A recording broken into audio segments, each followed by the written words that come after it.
Where do you get your news? Do you trust everything you're told? How can we be sure we aren't only hearing part of the story? Food can be a very useful tool for storytelling. John Rubin and Don Oleski had that in mind when they opened their restaurant Conflict Kitchen in Pittsburgh, Pennsylvania in 2010.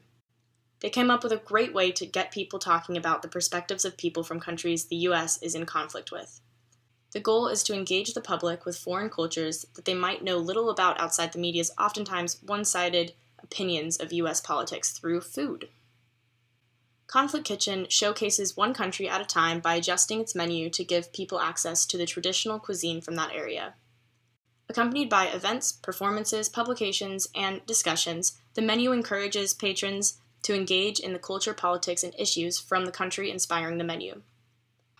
The Conflict Kitchen experience shares stories and perspectives unique to the people of each of their focal countries. On September 30th, Conflict Kitchen planned an event to discuss Palestinian culture.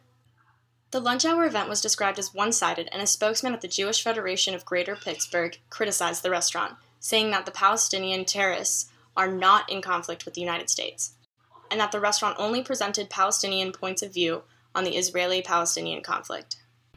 Later, in October, the Jewish organization B'nai B'rith International publicly announced their concern regarding the events and publications Conflict Kitchen was promoting. One of the sponsors of Conflict Kitchen, Heinz Endowments, criticized Conflict Kitchen's approach after reading the different sections on the food wrappers. All of the sections are composed of multiple interviews that Conflict Kitchen conducted with Palestinian people from both Palestine and the United States.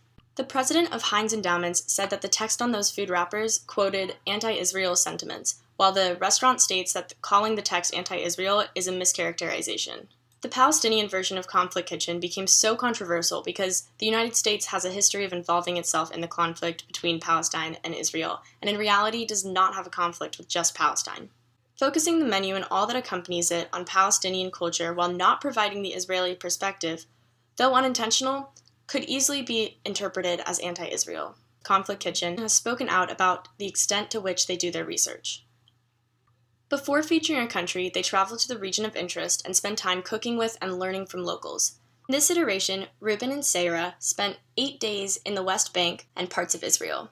This research could have provided a more well-rounded perspective if they had interviewed some Jewish settlers in the area as well.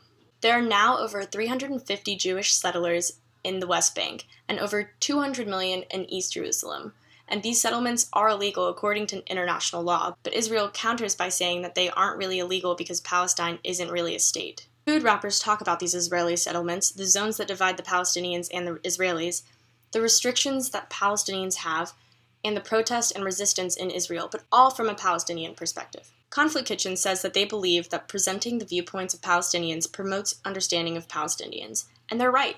But if Rubin and Oleski opened Conflict Kitchen to expose Pittsburgh's palates to something new while promoting an understanding of other cultures, it is important to consider how well people can actually understand a conflict when they are only given a one-sided point of view.